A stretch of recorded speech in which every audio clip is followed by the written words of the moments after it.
And the ceasefire is an absolute must. As I said, the level of suffering we are witnessing in Gaza is unprecedented in my mandate as Secretary General of the United Nations. I've never seen such a level of death and destruction as we are seeing in Gaza in the last few months. That is the head of the United Nations making arguably his strongest remarks against Israel and the war with Hamas in Gaza, as you take a live look in Gaza at this moment. Israeli ambassador to the UN, Danny Danon, responding, saying, quote, "It is disappointing to see the UN advocate for a ceasefire without mentioning the hostages and without condemning Hamas. A ceasefire cannot and will not take place so long as our remaining hostages taken from us on October 7th remain in captivity in Gaza." Hillel Neuer is the executive director of the United Nations Watch Organization. Welcome. Thank you. I want to ask you, world leaders will gather in New York later this month for the UN General Assembly. Israel will surely be a huge topic there, and it appears the anti-Israel rhetoric is already being led by the head of the UN. That's got to be very disappointing to hear. Look, the United Nations was founded by the Anti-Hitler Alliance. We just marked last year the 75th anniversary of the Universal Declaration of Human Rights, but the UN has lost its moral purpose. Someone like Guterres has almost never spoken out against some of the world's worst dictatorships. China, a regime that is oppressing 1/5 of the world's population, is sitting on the Human Rights Council. The Islamic regime of Iran was chair last year of the UN Human Rights Council Social Forum, and Guterres never speaks about that. So I think there's an upside down morality going on here. And I'll just mention, your quote of Guterres saying that he's never seen such destruction.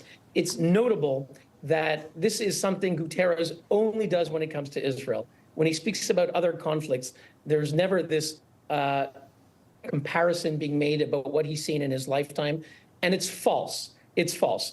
The Russian invasion of Ukraine led to an estimated 172,000 people killed, 500,000 estimated casualties, far greater than even the Hamas propaganda numbers. The civil war in Ethiopia from a few years ago has claimed anywhere from 160,000 deaths to 600,000 killed and 875,000 refugees. In Yemen, 377,000 killed in the past several years. So it's false what he's saying, and he's doing it to point the finger at Israel when in fact Hamas is to blame.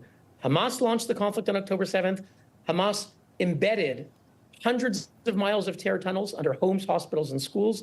They are responsible for the casualties there. They started the war, and they're the ones who he should be blaming, but the UN is not blaming them. Just a quick follow-up to your point. Why do you think it's never mentioned by people who are calling for a ceasefire that you have a population that unwillingly embedded with these people? They don't operate the same way the IDF does, but you never hear that practice condemned.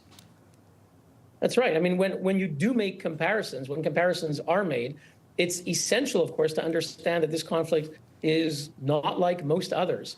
Not aware of another conflict where the main warring party has embedded all of its terrorist forces underground. They built these for about 2 decades. The United States gave $1 billion in the last 3 years, the Biden administration, to UNRWA, the UN agency that's supposed to take care of Palestinians. But when the international community and the US taxpayers were giving billions of dollars of cement to build homes, hospitals, and schools in Gaza, because UNRWA teaches them that their home is not in Gaza, they used the cement instead to build hundreds of miles of terror tunnels. No one talks about it, and the reason is because they want to maintain this false narrative that Israel is to blame for civilian casualties. The truth is Hamas seeks the civilian casualties for the propaganda value. They're doing it deliberately, and sadly, the UN and other phony human rights groups like Amnesty International are all too eager to play along